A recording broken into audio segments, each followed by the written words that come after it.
Hello and welcome back to Shakesyear. We are working on Merry Devil of Edmonton and we get to hear from Peter Fabel today in Act 1, Scene 3. So we're going to cover Act 1, Scene 2, but first of all, Peter Fabel, remember, is a scholar and a magician, and he made a deal with the devil, but then tricked the evil spirit when the devil came to collect so that he gets 7 more years on Earth before his soul is supposed to go down to hell.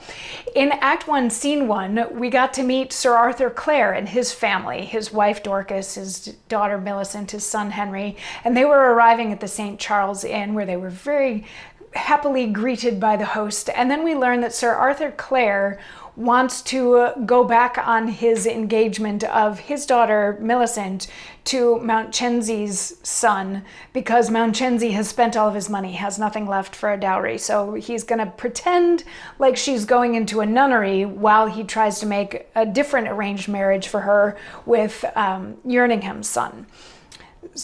And that's the end of Act 1, Scene 1. Act 1, Scene 2 is pretty short, and it's very similar to Act 1, Scene 1, except now we have the Mountchenseys and the Yerninghams arriving, both of the elders, plus their sons, plus Peter Fabel and Bilbo all arrive together at the St. Charles Inn, and they're greeted and everything is happy and lovely and nice and all of that. And then Sir Arthur Clare and his family come in, and Sir Arthur Clare says to Mounchensey, he's like, oh, let's go in and have some breakfast and chat about the things that we met here to discuss.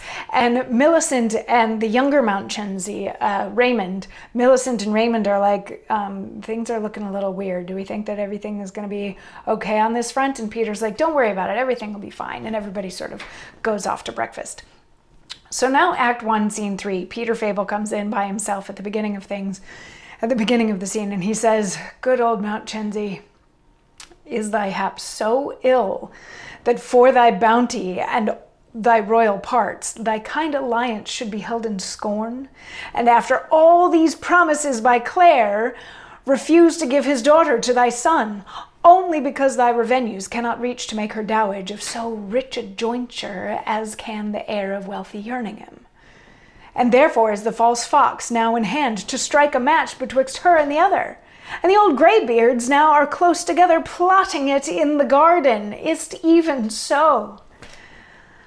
Raymond Mounchensey, boy, have thou and I thus long at Cambridge read the liberal arts, the metaphysics, magic, and those parts of the most secret deep philosophy?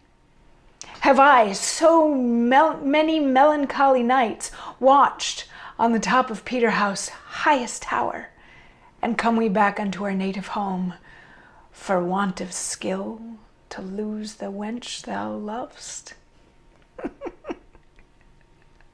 We'll first hang Envil in such rings of mist as never rose from any dampish fen. I'll make the brined sea to rise at war, and drown the marshes unto Stratford Bridge.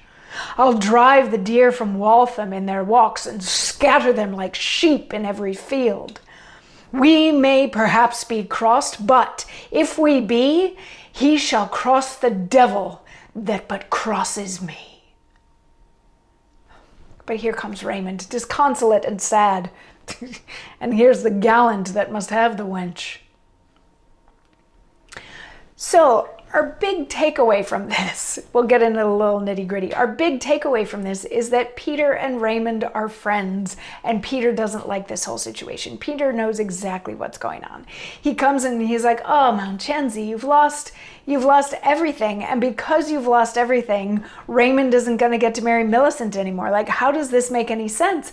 And now Clare is going to give his daughter to Yerningham? Like, what? No, they're sitting in the garden plotting this now. And he's like, but Raymond Mounchensey and I have been studying lots of things.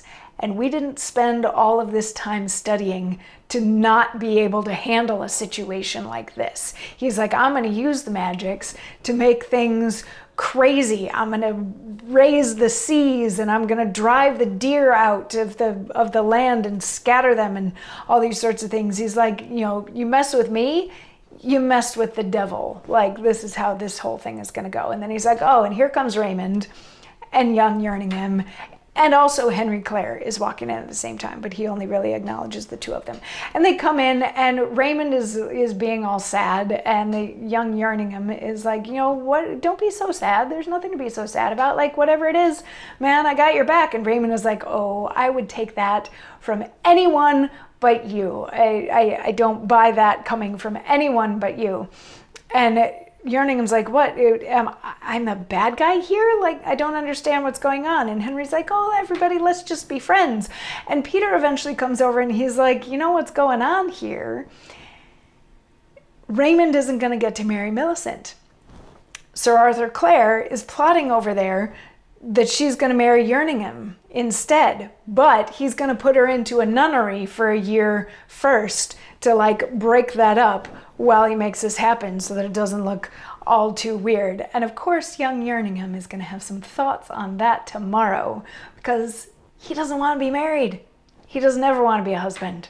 So he's going to have some thoughts on having to marry Millicent, and we will hear them tomorrow. I'll see you then. Mwah.